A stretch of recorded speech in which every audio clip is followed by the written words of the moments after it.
नमस्कार साथियों, कांग्रेस पार्टी की तरफ से आप तमाम मीडिया के साथियों का, वीडियो जर्नलिस्ट, फोटो जर्नलिस्ट और तमाम पत्रकार साथियों का मैं अमरीश रंजन पांडे चंडीगढ़ के प्रेस क्लब में स्वागत करता हूं। आज हमारे साथ बहुत ही दो खास मेहमान हमारे बीच हैं। यूएन से लेकर हिंदुस्तान की पॉलिटिक्स में अपनी एक खास नाम बनाने वाले पंडित नेहरू के great admirer doctor Shashi Tharoor साहब, साथ में हिंदुस्तान के one of the finest CM रहे, गांधीयन फिलॉसफी को जीने वाले और हमेशा जब भी जरूरत पड़ी तो संघियों को गांधीयन फिलॉसफी सिखाने वाले हमारे बड़े भाई पूर्व मुख्यमंत्री आदरणीय भूपेश बघेल साहब। आप दोनों डिग्निटरियों को मैं पंडित नेहरू के बसाए हुए इस खूबसूरत शहर, खासतौर पर आज पंडित नेहरू जी की पुण्यतिथि है तो उसी दिन संयोग भी अच्छा है, तो आप दोनों डिग्निटरी का मैं चंडीगढ़ के इस खूबसूरत शहर में स्वागत करता हूं। और ज़्यादा समय न लेते हुए मैं चाहूँगा डॉक्टर थरूर साहब, फिर आदरणीय भूपेश बघेल साहब बोलेंगे, उसके बाद आप लोगों का सवाल लिया जाएगा एकदम शांति से। We have equal time, so don't worry. धन्यवाद पांडे जी। नमस्कार। मैं बहुत खुश हूँ कि मैं भूपेश बघेल साहब के साथ आप लोग से मिल सकें और बात भी कर सकें। हम दोनों इस बार उम्मीदवार रहे हमारे राज्यों में।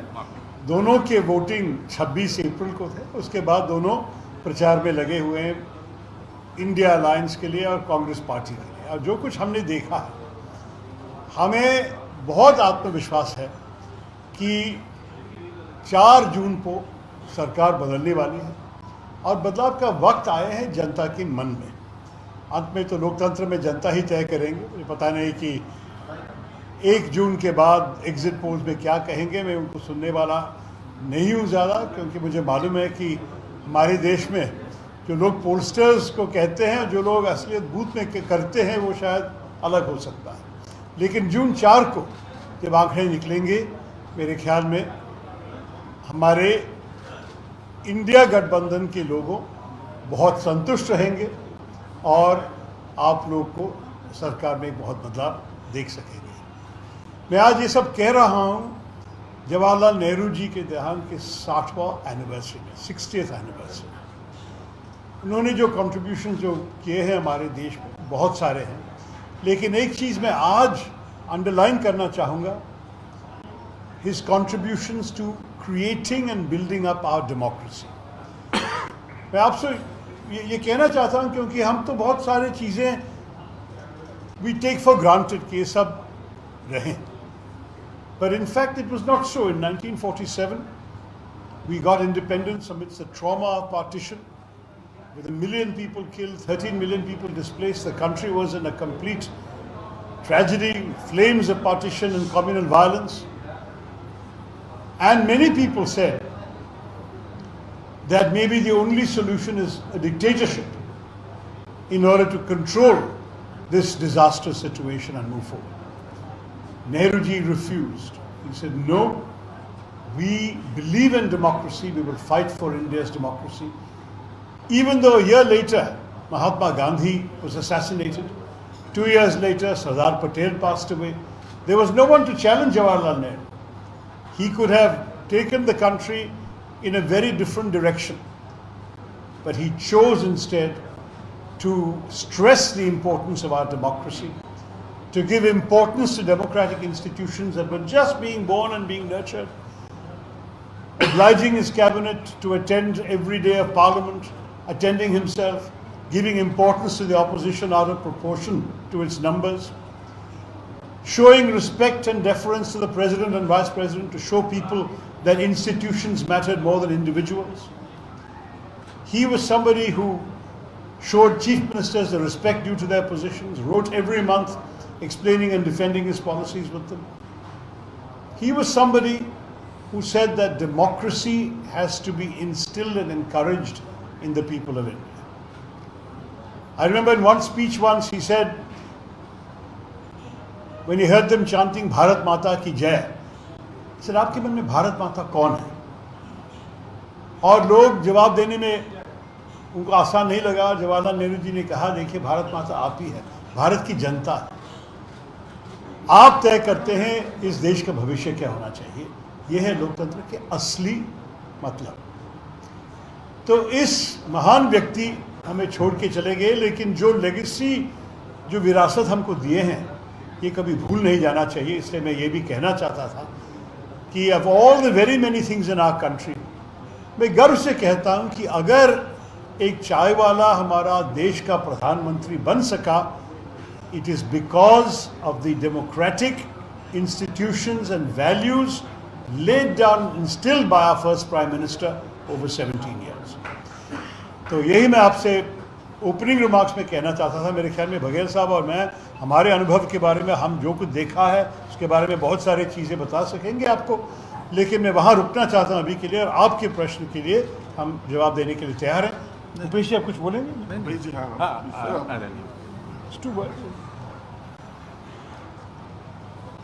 आदरणीय शशि थरूर जी, आदरणीय पांडे जी, आदरणीय लक्की जी और सभी पत्रकार साथियों का मैं स्वागत करता हूँ।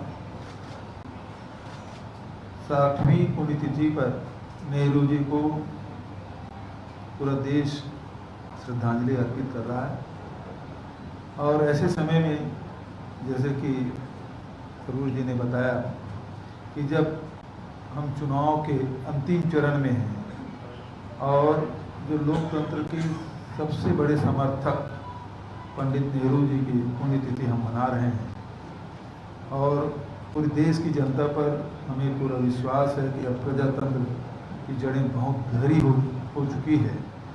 ऐसे में कोई व्यक्ति तानाशाह बनने के रास्ते पर है, उसे रोकने के लिए पूरे देश में एक परिवर्तन की लहर चल पड़ी है, चाहे वो दक्षिण हो, चाहे उत्तर हो, पूर्व हो या पश्चिम हो। सभी क्षेत्रों में एक बात है कि परिवर्तन होना चाहिए, कि मौजूदा सरकार से सब लोग ऊब चुके हैं। 10 साल तक के केवल सद्भाव दिखाया गया। पहले मोदी जी ने कहा था कि कांग्रेस को आपने 60 साल दिया है, मुझे 60 महीने दें। उसके बाद आपको याद होगा जब नोटबंदी लागू की तो उन्होंने कहा मुझे 50 दिन दें। फिर जब कोरोना आया तो उन्होंने केवल 21 दिन मांगा था।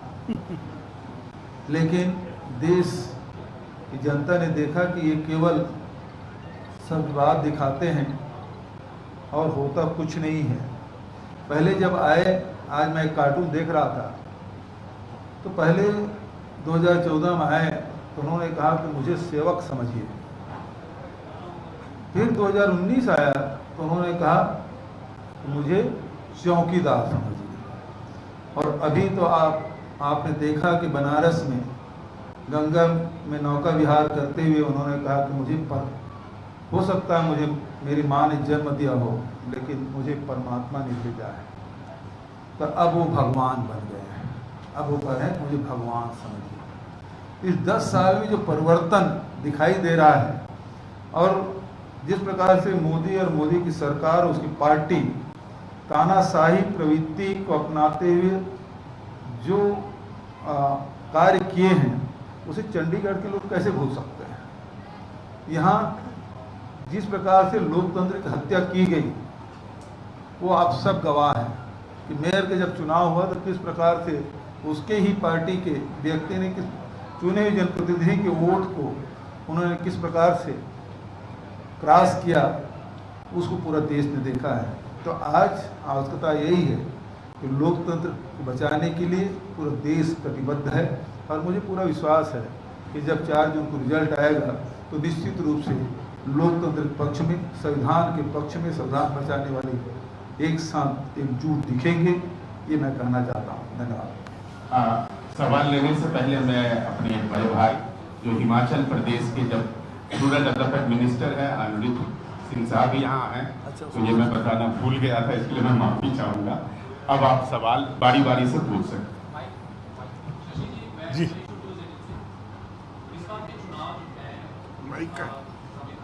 एक मिनट, मेरे ख्याल में अगर आपके साथ एक माइक हो तो ज़रा बेहतर हो, पीछे। ठीक है। हेलो, मैंने गलत लंबा। मैं उमेश हूँ न्यूज़ एजेंसी। इस बार के जो चुनाव हैं, कांग्रेस पार्टी राहुल गांधी जी कहते हैं कि संविधान बदल जाएगा अगर बीजेपी आई, और इसके अलावा तानाशाही, ये तमाम मुद्दे। आपको क्या लग रहा है कि इस बार के चुनाव में सिर्फ यही दो बड़े मुद्दे हैं या और भी कई इश्यूज हैं? क्या बेरोजगारी, महंगाई के जो हमेशा से हम एक दूसरे पर पार्टियां लगाती हैं, फिर उनके स्पोक्स पर्सन आपस में डिबेट करते हैं आंकड़ों के साथ, तो ये तो रहेगा। लेकिन सबसे बड़ा मुद्दा क्या यही है कि संविधान बदल जाएगा अकॉर्डिंग टू? ये सारे बड़े बड़े मुद्दे हैं। संविधान बदलने की बात, क्योंकि उन्होंने कहा था कि 400 पार चाहिए। 400 पार क्यों?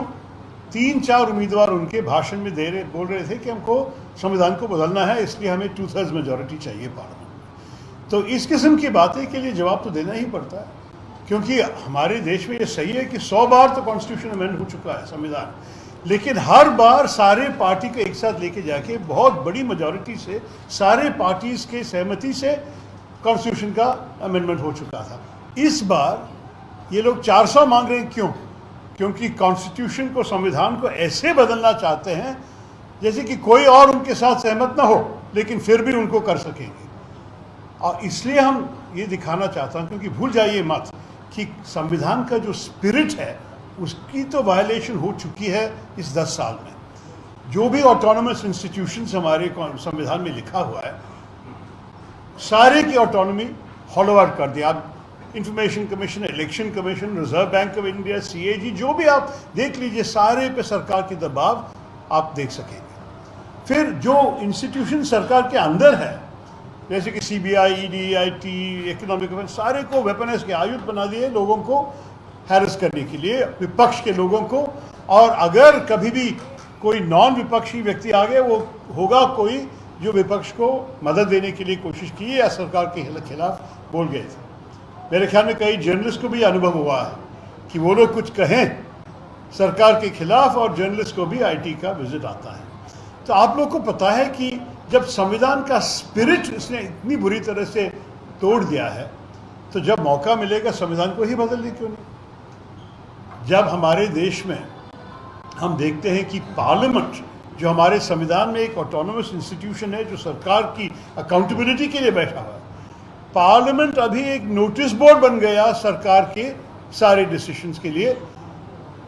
जो तय करने वाली चीज़ें स्टैंडिंग कमिटीज़ को भेजा जाता था, UPA सरकार ने 84% सारे बिल्स को पहले कमिटीज़ को भेज के, जनता, सारे सांसदों ने चर्चा करके उनकी रिकमेंडेशन सुनने के बाद बिल लेके आते थे पार्लियामेंट को। भाजपा सरकार सिर्फ 16% बिल्स को कमिटीज़ को भेजे। मतलब उनका पार्लियामेंट की ज़रूरत नहीं, वो चाहते हैं कि वैसे भी पार्लियामेंट एक रबर स्टैंप हो जाए, जो भी मोदी जी और उनकी सरकार तय करेंगे, उनकी बहुमति है, उसको पास करेंगे। तो इस किस्म के राजनीति हमारे लोकतंत्र का विरुद्ध है। और हमें ये जनता को बोलना चाहिए कि जो ये लोग कर रहे हैं, कल संविधान को बदल के और भी कर सकते हैं, या आरक्षण को बदल ले, या कुछ और चीज़ें करें। अंबेडकर साहब ने क्या कहा कि आपकी मज़हब जो भी हो, आपकी जाति जो भी हो, आप जो भी भाषा बोलते हैं, कौन सी राज्य से भी, ये सब बिल्कुल रेलेवेंट नहीं है। आप अगर भारतीय नागरिक हो तो आपको पूरा एक ही अधिकार से इस देश में जीना चाहिए। लेकिन इस रूलिंग पार्टी का नारा क्या है? हिंदुत्व, हिंदुस्तान। वो दूसरों को इतना पसंद नहीं करते हैं। और हमने अभी इस चुनाव के प्रचार में क्या क्या सुने हैं कुछ समुदाय के खिलाफ। ये ठीक है?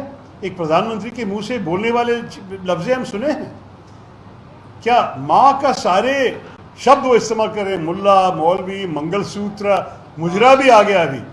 लेकिन माँ से महंगाई भी है, मणिपुर भी है, ये आवाज़ तो उनके मुंह से कभी निकलते नहीं। क्योंकि जब आप पूछते हैं कि कौन से मुद्दे हैं, संविधान तो एक बड़ा मुद्दा है, लेकिन उसके साथ है महंगाई। हमारे देश में महंगाई ऐसे बढ़ गई है कि लोगों को बहुत दिक्कत है। 80% भारतवासी ने बता दिए हैं कि उनकी आय, उनकी इनकम ये 10 साल में कम हो गए हैं। सिर्फ 20% लोग का अनुभव है कि उनका आय बढ़ गया मोदी जी की सरकार के समय। तो ये अनडिस्प्यूटेबल फिगर्स है। ये तो इकोनॉमिस्ट सर्वे करके दिखाते हैं कि ये है हमारे देश की याथार्थ। तो इसलिए महंगाई, जब आपकी जेब में जितने भी पैसे पहले थे उससे कम हो, आप कैसे महंगाई बर्दाश्त करेंगे? आप ये भी देखिए कि भैंस के बारे में प्रधानमंत्री बोलने के लिए तैयार है, लेकिन बेरोजगारी के बारे में कुछ बोलते हैं। जब से 1938 से हम आंकड़े रखने शुरू किए हैं, यहाँ हमारे सबसे वर्स्ट बेरोजगारी के फिगर्स आजकल चल रहे हैं। और अब युवाओं की हालत देखिए, 19 से 24 साल के युवाओं जो अपने प्रथम नौकरी की खोज में है, वहाँ 45% लोगों को काम नहीं मिल रहा है। 45.4% बेरोजगारी है। ग्रेजुएट्स को देखिए जो पढ़ाई करके डिग्री लेके आए हैं, उनकी हालत क्या है? 42% बेरोजगारी, 42%। तो अगर आप ये सब देखेंगे, ये है बड़े बड़े मुद्दे हमारे जनता को, और हम चाहते हैं कि लोग इसके बारे में भी सोचें कि ये चुनाव क्यों है। ये लोग राम मंदिर, हिंदू हृदय सम्राट सब बोलते रहते हैं, लेकिन आपको अच्छी तरह मालूम है कि सरकार की जिम्मेदारी मंदिर बनाना थोड़ी है। उनकी जिम्मेदारी है देश की भलाई, देश की जनता की भलाई के लिए काम करना। और अगर आप जनता से पूछेंगे कि इस 10 साल में क्या आप और आपको परिवार में कुछ बेहतर हुआ है सरकार के एक्शंस के कारण? क्या आपको कुछ नए रोजगार मिले जो 10 साल पहले नहीं थे? क्या आपको नए अवसर मिले हैं आपको काम करने के लिए या पैसे कमाने के लिए? कोई भी आपकी ज़िंदगी की स्थिति बेहतर करने के लिए अगर कुछ नहीं है तो उनको तीसरी मौका क्यों दे दें? और ये प्रश्न पूछने से हमें तो स्पष्ट जवाब मिल रहे हैं जनता की तरफ से कि ये सब बिल्कुल आप ठीक ही कह रहे हैं, किसी और को मौका देना चाहिए। बघेल साहब तो यूपी से प्रचार करके आए हैं, मुझे बता रहा था कि वहाँ जो उन्होंने देखा है, बिल्कुल जनता के मन में ये सरकार बहुत विफल रहे हैं। ये देश के लिए जो कुछ वो लोग भाषण में बोलते हैं, जो भी वादा करते हैं, इसको पूरी करना नहीं हुआ है। शशि जी, थानेश्वर 12/24 से 1 जून को इंडिया अलायंस की बैठक बुलाई गई है। उस दिन आखिरी चरण का मतदान भी है। उस बैठक का एजेंडा क्या होगा और किस किस प्रमुख दल को बुलाया गया उस बैठक? देखिए, मैं तो था नहीं, भूपेश आप थे? नहीं, उस कमेटी में नहीं हूँ मैं। हम दोनों नहीं है। I think India alliance Baghel सब नहीं। आज नेहा फ्रॉम पीटीआई। या हाय। वन थिंग इज कि एक ये जो एजेंडा, ये एक आप इसमें कितना इत्तेफाक रखते हैं कि ऑपोजिशन ये बोल रही है कि इंडिया अलायंस की अगर सरकार बनती है तो देश को हर साल 5 जो पीएम है वो मिलेंगे, 5 चेहरे मिलेंगे 5 साल में। एक तो ये, और दूसरा एक इंटरव्यू में पीएम हैज सेड कि Arvind Kejriwal and Rahul Gandhi they have been getting support from Pakistan. So what is your reaction on that? Like this is the kind of statement that really makes me see red. No prime minister should be talking like this. You know, honestly, we have a manifesto. We're running on the manifesto. That's it. Nothing beyond. Number one. Number two, as far as the prime minister is talking about Pakistan is concerned, the only prime minister in the last 20 years who has been to Pakistan is actually him. He is the one who has made gestures of trust to Pakistan. When the Pathankot attack happened, who invited the Pakistani ISI and military to come and inspect Pathankot Air Force Base? Many people in our military were shocked by this. It was their government, it was Mr. Modi. So the naivete and trust that their government has shown has been betrayed, I agree with that. But for him to now turn around and... When did Rahul Gandhi ever go to Pakistan?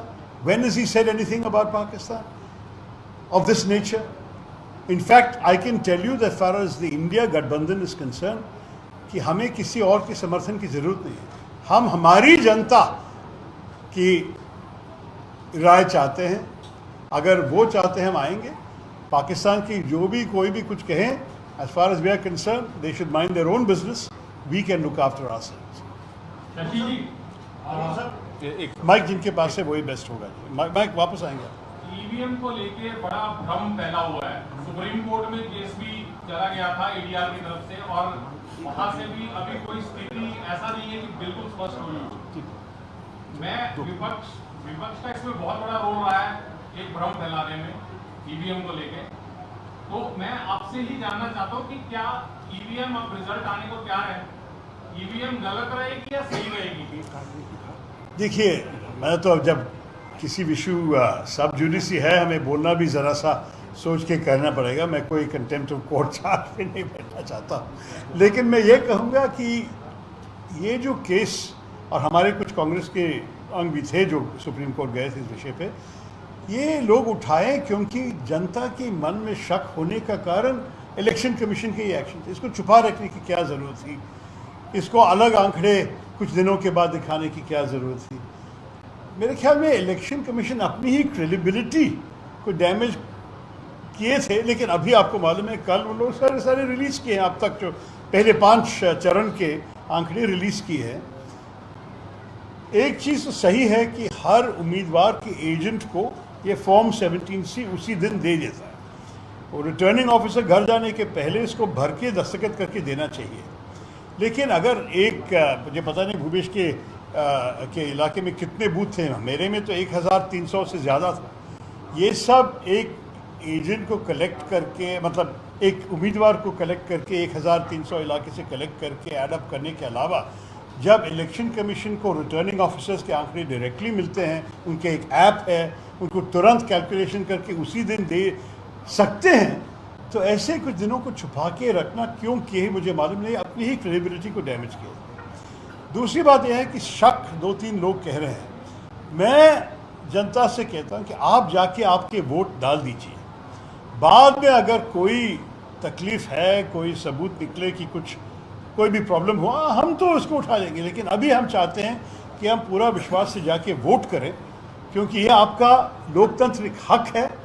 और आपको ये EVM से डर के ना जाना बिल्कुल बड़ी गलती होगी। जाइए, वोट कीजिए, आपकी राय बताइए लोगों को कि आप चाहते हैं बदलाव इस सरकार के। ये मेरे ख्याल में जनता जनार्दन कहते हैं ना, अंत में कोई मशीन जनता की इच्छा को ऐसे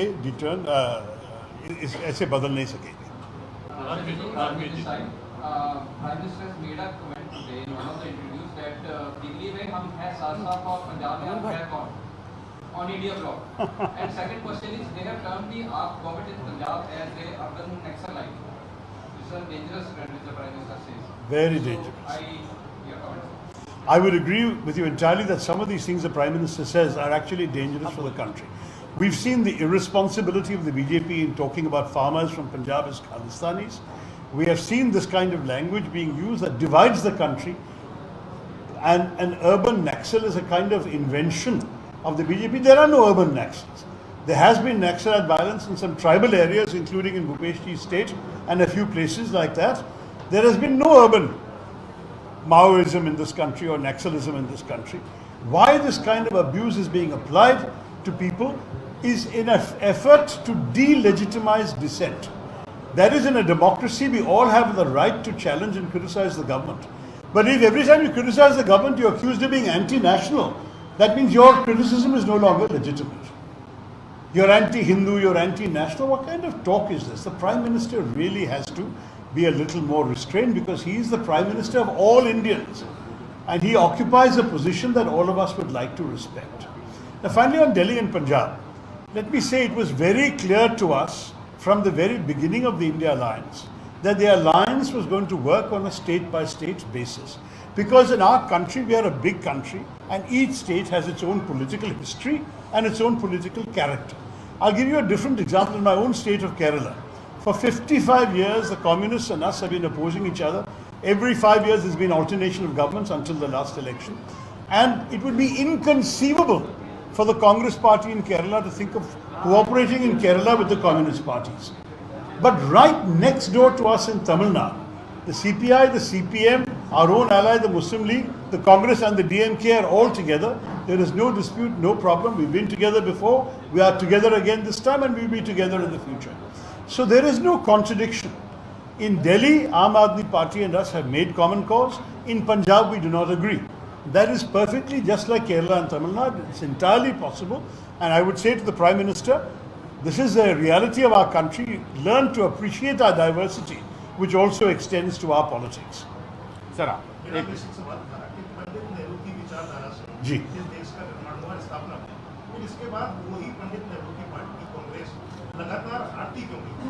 लगातार क्या? देखिए, आपको पता है कि जब हमारे देश में युवाओं की मेजॉरिटी है, नेहरू जी के जाने के बाद 60 साल हो चुके हैं, तो मतलब जो भी 60 साल से कम है उनके पर्सनल कोई यादें नहीं है। जो उनके बारे में पढ़ते हैं, समझते हैं, उनके मन में तो मेरे ख्याल में नेहरू जी की आइडियोलॉजी में कोई हार नहीं होता, क्योंकि उन्होंने बहुत सारी चीज़ें स्थापित की हमारे देश में जो अभी भी हम इसमें करते हैं। कोई युवा IIT जाते हैं या IIM जाते हैं, कौन दिया? नेहरू जी दिया। अरे आप चंडीगढ़ में रहते हैं, किसका संकल्प था ये चंडीगढ़ शहर बनाना? नेहरू जी का था। ये शहर उनका संभावना है हमारे देश के लिए। आप देखिए कि नेहरू जी जितने सारी चीज़ें किए हैं, बहुत लोग अप्रिशिएट करते हैं, लेकिन उनको याद नहीं है कि नेहरू जी ने किया है। और शायद अगर हमारी तरफ से हमारे लोग बार बार रिपीट करते हैं कि नेहरू जी ने ये किया, तो कहते हैं अरे आप तो अभी पास्ट में रहते हैं, इतिहास क्यों बोल रहे हैं आप आगे जाइए। अरे मैं लोगों को बोलता हूँ हम इतिहास नहीं बोल रहे हैं, इतिहास बोल रहे हैं नरेंद्र मोदी जी, क्योंकि 2014 से 24 तक जो कुछ हुआ है उसके बारे में आप कुछ नहीं बोलते हैं। वो औरंगजेब के बारे में बोलना पसंद करता है, या 1984 या 1947। यार आप भविष्य के बारे में पूछिए कि कल आप क्या करेंगे, सत्य पे आएंगे तो 2047 के लिए उसके बारे में बोल रहे हैं कि अमृतकाल आएगा।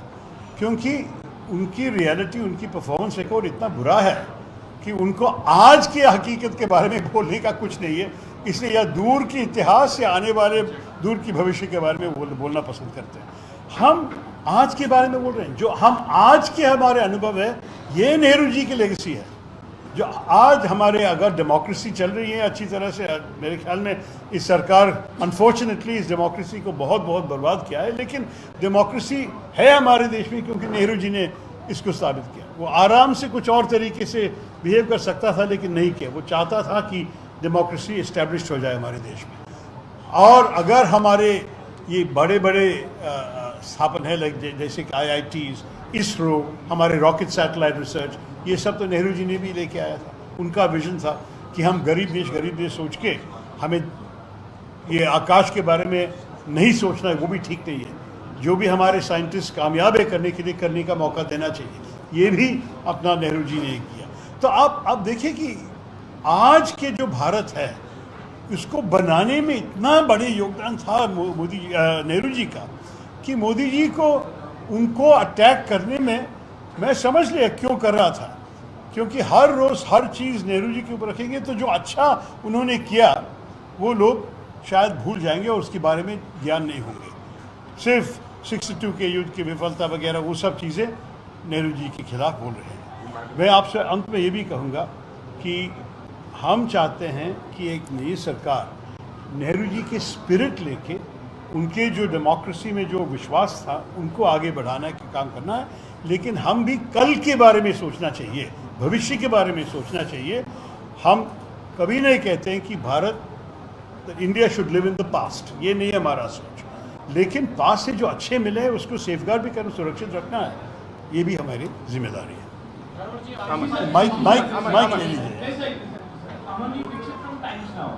Yesterday, Amit Shah in a rally in Punjab said that Punjab is an ATM for Aam Aadmi Party. What is the stake of the Congress on that? Just because Congress in Punjab is fighting against Aam Aadmi Party. So how do you think about this thing? Look, I think we have our own issues with the Aam Aadmi Party. I will leave it to our party spokespeople in Punjab to address that. But I don't think that it's my job to echo anything that Mr. Amit Shah has said. So I'll pass on that. Thanks. हाँ.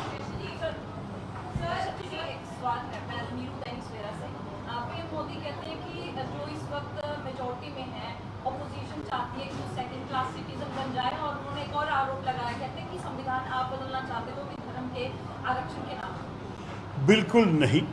जो भी, और देखिए पहली बात यह है कि ये चुनाव तो लोकसभा के लिए है, नेशनल पॉलिटिक्स की बात है, और वहाँ तो ऐसे प्रपोजल है ही नहीं और हमारी तरफ से कुछ आए नहीं। हमारे मैनिफेस्टो पढ़ के देखिए, आप कोई भी समुदाय का नाम नहीं देखेंगे, रिजर्वेशन को छूना नहीं चाहते हैं। कुछ राज्यों में उनकी पॉलिसीज़ के और उनके लॉज के अनुसार ये सही है कि कुछ राज्यों में ओबीसी स्टेटस में, मतलब जो ओबीसी के आरक्षण हैं उनके भीतर कुछ मुस्लिम समुदाय को जगह दिए है। तमिलनाडु, केरला भी, आजकल बंगाल का केस आया है। मेरे ख्याल में अंत में जो आज ये सब विवाद चल रहा है जिस राजनीतिक कारण, अंत में तो अदालत को तय करना पड़ेगा। क्योंकि अभी कलकत्ता हाई कोर्ट ने जो कहा है उस विषय पे तो आपको पता है कि ममता बनर्जी ने सुप्रीम कोर्ट का अपील भी की है। तो ये प्रिंसिपल कि आरक्षण के कैसे चलना है, मेरे ख्याल में इस विषय पे अदालत ही तय करेगी। लेकिन हमारे तरफ से एक राजनीतिक नारा नहीं है कि हम कोई भी मज़हब के लिए या कोई भी ऐसे रिलीजियस बेस्ड रिजर्वेशन ले आए। ये कांग्रेस पार्टी कभी नहीं मांगा है। लेकिन हम कहेंगे कि अगर एक हमारे देश में गरीबों को मदद करना है और कोई गरीब परिवार मुसलमान भी होते हैं तो क्यों नहीं उनको भी मदद कर दें। इस किस्म की बात हम करते हैं, समझ गए ना। हम कोई भी कभी भी नहीं कहा है कि you take a community and give reservations. We have said that when we give our resources of the government to those who are weak, poor, underprivileged, marginalized, we should be neutral about what religion they belong to. If they're Muslim, if they're Christian, they should get the same help as Hindus. That's it.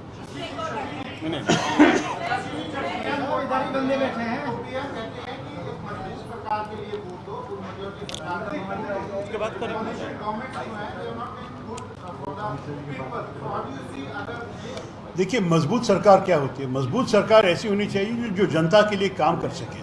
और हमारा देश के अनुभव यह है कि कोalition सरकार के ट्रैक रिकॉर्ड इस देश में बहुत अच्छे हैं। आप 1991 to 2011 पे हमारे सबसे बेस्ट इकोनॉमिक ग्रोथ, अर्थव्यवस्था के हालत इतने अच्छे कभी भी नहीं हुए हैं। और पूरे टाइम पे मेजॉरिटी गवर्नमेंट है हमारे पास नहीं। नरसिम्हा राव जी का माइनॉरिटी गवर्नमेंट था, बाकी सारे कोalition गवर्नमेंट्स। और ये कोalition गवर्नमेंट्स जो रिजल्ट्स हमारे देश के लिए किए हैं, देश के लोग संतुष्ट हैं। क्योंकि उसके बाद जो मोदी जी ने हमें दे दिया, बहुत बुरी बात। हमारे अर्थव्यवस्था मोदी जी के समय पे साधारण आम आदमी के हालत को बुरा कर दिया है। लेकिन जो 20 साल अच्छा किया, ये सारे हमारे कोalition गवर्नमेंट्स कर सके। तो मैं कहूँगा कि मजबूती आप समझ लेंगे तो मैं कहूँगा कि ये कोalition गवर्नमेंट अच्छा है जनता के हित में। एक सीनियर सर एक माइक भी पहुंचाइए। माइक के भी हिंदुस्तान टाइम्स। सर, कल प्रियंका जी बोल के गई हैं कि अगर इंडी गवर्नमेंट की सरकार बनेगी तो शायद हमारी पार्टी का नाम इंडी गवर्नमेंट हो जाए, ऐसा करेगी। ये पॉसिबल है क्या? नहीं जी, देखिए, हम तो एक कोalition है। जैसे मैंने कहा कि केरल में हम कम्युनिस्ट के खिलाफ ही रहेंगे और दिल्ली में हम एक साथ इंडिया अलायंस में हो जाएंगे। मैं इसमें बड़ा कॉन्ट्रडिक्शन नहीं देखता हूँ। वो कह रहे हैं कि मेरे ख्याल में मैं जो समझा कि ये सरकार जो बनेगी ये इंडिया गठबंधन की सरकार होगी। बस हमारी पार्टी का नाम तो इतना जल्दी बदलने वाला नहीं है। हमारे तो 150 साल का 150 साल का नाम, 140 साल का नाम है। ये तो बदलने वाले नहीं। हाँ, सबसे पीछे एक मिनट, माइक इनके पास है। या your mike is not working for some reason. You can.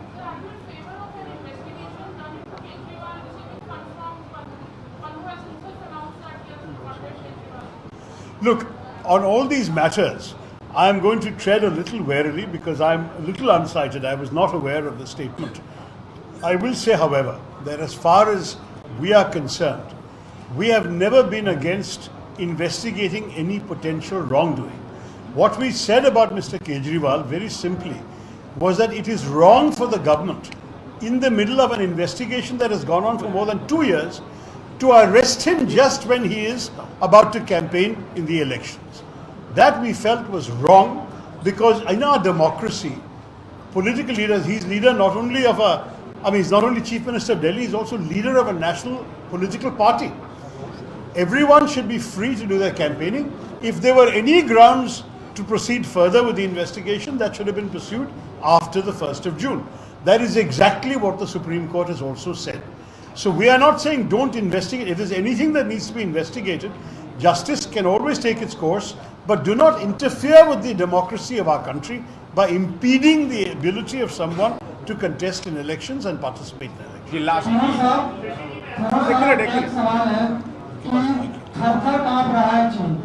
माफ कीजिए, साहब से ये जानना चाह रहे हैं कि चीन थर-थर कांप रहा है, लेकिन सुब्रमण्यम स्वामी कहते हैं कि हजारों किलोमीटर जमीन जो है हमारे कब्जाई हुए चीन में।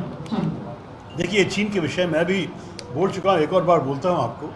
हमारे करीब 45 साल का समझौता था चाइना के साथ कि हमारे बॉर्डर, हमारा सीमा डिफाइन नहीं किया है, लेकिन हम बिना तर्क से दोनों साइड पेट्रोल कर पाएंगे। चाइनीज़ आर्मी एक दिन आते थे, इंडियन आर्मी वहीं जाते थे। 65 पेट्रोलिंग पॉइंट्स में दोनों फौज पेट्रोल करने का हक था।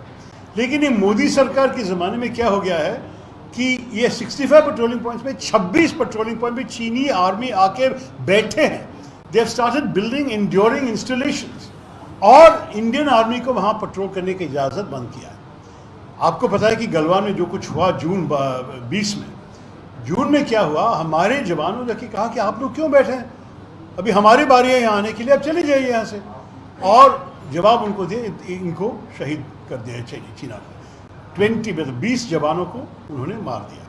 तो इसलिए मोदी सरकार really should be ashamed of itself कि वो लोग ये अमित शाह पीओके के बारे में बोलते हैं कि ये करेंगे वो करेंगे, लेकिन जब एक्चुअली कुछ हुआ है कि हमारे जो 46 years of experience and understanding has been overturned by the Chinese and you are not willing to take any action, you are not able to take any action। और उसी वक्त अब चाइना से इंपोर्ट करते ही जा रहे हैं कि हमारे इंपोर्ट्स और इंपोर्ट डिपेंडेंस मेरे ख्याल में करीब $200 बिलियन तक हो रहा है चाइना से, जो 2020 जब हमारे जवानों को मार दिए लोग, उससे करीब 3 गुना ज़्यादा हो गया है।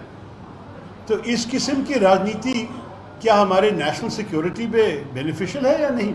मैं आपसे सीधा पूछ रहा हूं कि मोदी सरकार रियली जो 2019 में 56 इंच की छाती दिखा के पाकिस्तान के खिलाफ इस देश की सुरक्षित रखने वाले सरकार है, वो उनका क्या किया उसने हमारे देश को सुरक्षित रखने के लिए?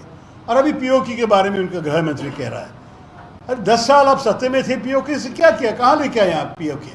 ये सब चुनावी जुमला है। आप लोग भी समझ लीजिए कि चुनाव के समय जो भी अपने मन में आते हैं, उनके पसंद है वो बोलते हैं, लेकिन वो कभी कुछ करने के लिए तैयार नहीं है जो असलियत में हमारे देश की गर्व इस चिंता में होना।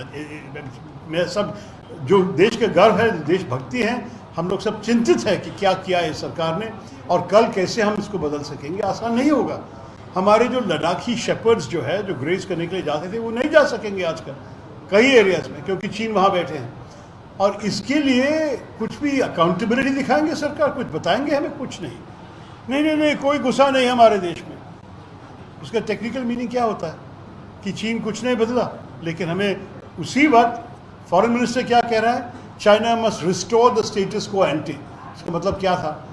जो पहले नहीं था अभी है चीन के हाथ में और उसको वापस रिस्टोर करनी चाहिए, लेकिन चीन कुछ नहीं कर रहा है और हमारे सरकार भी कुछ नहीं कर रहे हैं, इससे बोलते हैं। यही हमारा शिकायत है। मैडम शशि जी, आप चंडीगढ़ आइए। Hardeep from time TV. Sir, ਤੁਹਾਡੀ ਜਿਹੜੀ ਕਮਾਂਡ ਹੈ ਬੜੀ ਚੰਗੀ ਹੈ ਇੰਗਲਿਸ਼ ਦੇ ਉੱਤੇ। ਮੈਂ ਪੰਜਾਬੀ ਦੇ ਵਿੱਚ ਬਹੁਤ ਸੋਹਣਾ ਬੋਲ ਲੈਂਦੀ ਆ, ਇਸ ਲਈ ਮੇਰਾ ਸਵਾਲ ਜਿਹੜਾ ਨੈਸ਼ਨਲ ਲੀਡਰ ਹੋ, ਤੁਸੀਂ ਪੰਜਾਬੀ ਦੇ ਵਿੱਚ ਮੇਰੀ ਗੱਲ ਸਮਝ ਲੈਣੀ ਹੈ ਤੇ ਮੇਰੀ ਉਮੀਦ ਵੀ ਮੈਂ ਇਹੀ ਕਰਦੀ ਹਾਂ ਕਿ ਤੁਸੀਂ ਪੰਜਾਬੀ ਦੇ ਵਿੱਚ ਆਨਸਰ ਦੇਣਾ।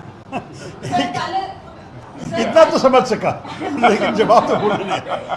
ਸਰ ਕੱਲ ਅਮਿਤ ਸ਼ਾਹ ਜੀ ਹੈਗੇ ਸੀ ਲੁਧਿਆਣੇ ਤੇ ਉਹਨਾਂ ਨੇ ਬੰਦੀ ਸਿੰਘਾਂ ਦੀ ਰਿਹਾਈ ਦੇ ਉੱਤੇ ਗੱਲ ਕਹੀ ਹੈ ਕਿ ਕਦੇ ਵੀ ਬੰਦੀ ਸਿੰਘਾਂ ਦੀ ਲਈ ਜਿਹੜੀ ਹੈਗੀ ਰਿਹਾਈ ਨਹੀਂ ਕੀਤੀ ਜਾਵੇਗੀ, ਕਿਉਂਕਿ ਉਹ ਰਮਨੀਤ ਬਿੱਟੂ ਦੇ ਜਿਹੜੇ ਹੈਗੇ ਨੇ ਉਹਨਾਂ ਦੇ ਕਾਤਲ ਨੇ, ਉਹਨਾਂ ਨੂੰ ਰਿਹਾਈ ਮਿਲੇਗੀ। ਇੱਕ ਸਵਾਲ। ਦੂਜਾ ਸਵਾਲ ਬੰਦੀ ਸਿੰਘਾਂ ਦੀ ਦੂਜਾ ਸਰ ਮੇਰਾ ਸਵਾਲ ਹੈ ਕਿ ਤੁਸੀਂ ਚੰਡੀਗੜ੍ਹ ਆਏ ਹੋ, ਚੰਡੀਗੜ੍ਹ ਦੇ ਲਈ ਆਪਣੀ, ਕਿਉਂਕਿ ਤੁਹਾਡੇ ਕੋਲ ਵੋਕੈਬਲਰੀ ਬਹੁਤ ਹੈ, ਬਹੁਤ ਜ਼ਿਆਦਾ ਇੰਗਲਿਸ਼ ਦੀ ਪ੍ਰੋਨਾਂਸੀਏਸ਼ਨ ਚੰਗੀ ਹੈ, ਤੇ ਚੰਡੀਗੜ੍ਹ ਦੇ ਲਈ ਕੋਈ ਨਾ ਕੋਈ ਇੱਕ ਸ਼ਬਦ ਦੇ ਕੇ ਜਾਓ। Please speak again something for Chandigarh. Okay. Valuable words for Chandigarh. They're talking about the Sikh prisoners, Bandi Singh. Bandi Singh, matlab Singh is Sardar Bandi Singh, but Ravneet Bittu of the BJP, who was earlier in the Congress, he is opposed because these people were involved in the Killing of his father, grandfather. So it's a national issue. अच्छा देखिए, पहली बात यह है कि मैं पूरा नहीं समझा, इसे पूछ रहे थे कि क्या बोल रही थी आप, क्योंकि बात यह है कि पंजाबी जहाँ हिंदी के जैसे होते हैं मैं समझ सकता हूँ, लेकिन जब कोई वोकैबुलरी बदल जाती है तो मुश्किल है। वैसे पंजाबी में एक चीज़ कहूँगा कि मैं कभी नहीं कहूँगा कि सब चंगा सी, क्योंकि चंगा नहीं है। मेरे ख्याल में हमारे देश में जो हाल है, ये तो हम पंजाब में भी देखे हैं, कहते हैं कि पंजाब में जो कुछ मैं देख रहा हूँ, जनता के हाल तो काफ़ी मुश्किल है कि आपके युवाओं पंजाब छोड़ के जा रहे हैं दूसरे देश, दूसरे राज्य में काम, क्योंकि यहाँ तो रोज़गार बिल्कुल नहीं है। उसी वक्त हम ये भी देखें पंजाब में कि कई इंडस्ट्रीज़ जो पंजाब में थे वो लोग यहाँ से बदल के दूसरे राज्यों में जा रहे हैं, या कभी एक इनिशियल एंटरप्राइज यहाँ पंजाब में हो सकता है, लेकिन जो भी एक्सपेंशन होते हैं दूसरे राज्यों में जाते हैं। ये सबको बदलने के लिए हमें एक वातावरण भी बदलना चाहिए। यहाँ हमारे देश का हाल, पंजाब का हाल मेरे ख्याल में बहुत बेहतर हो सकते हैं, लेकिन इसके लिए सरकार भी बदलनी चाहिए। आपने एक लफ्ज़ मांगा मुझसे, मैं तो अंग्रेज़ी में एक ही कहूँगा जो मैं 2 दिन पहले, क्योंकि ट्रिब्यून ने मुझे जलंधर में यही प्रश्न पूछा था, मैंने बोला कि जो अंग्रेज़ी लफ्ज़ में सबको सिखाना चाहता हूँ, डिफेनेस्ट्रेट, उसका मतलब है खिड़की खोल के फेंक दे किसी को या कुछ को। हम चाहते हैं कि भारतीय जनता भाजपा सरकार को डिफेनेस्ट्रेट कर दे, बस ये जी। अंकुश महाजन, पहले मैं अपनी कुलीग के साथ एक सवाल कर लेता हूं, आपने उसका जवाब नहीं दिया कि बंदी सिंह की रिहाई के लिए अमित शाह ने जो बयान दिया है, जो असैसिनेशन हुआ था बेअर सिंह का, उनके जो कातिलों को छोड़ने के बारे में उन्होंने कहा कि उनको नहीं छोड़ा जाएगा, इस तरीके की बात की है, जबकि उन्हीं को लेकर तकरीबन 500 दिनों से चंडीगढ़ के पास एक बड़ा एजिटेशन चल रहा है। जो मेरा सवाल ये है सर कि पंजाब में क्या हम पोस्ट पोल अलायंस देख सकते हैं, जो इंडियन अलायंस के साथ आप और कांग्रेस का क्या होगा, पोस्ट पोल अलायंस होगा, इसके बारे में आपसे जानना है। बोलना मुश्किल है क्योंकि पोस्ट पोल स्टेज तक पहुंचे नहीं हैं हम। 4 जून के बाद आप पूछिए, आपको अच्छा जवाब मिलेगा किसी से, मुझसे नहीं। Thank you. बड़ी से बड़ी खबर, क्राइम से लेकर राजनीति तक किस नेता ने 5 साल में क्या काम कराया।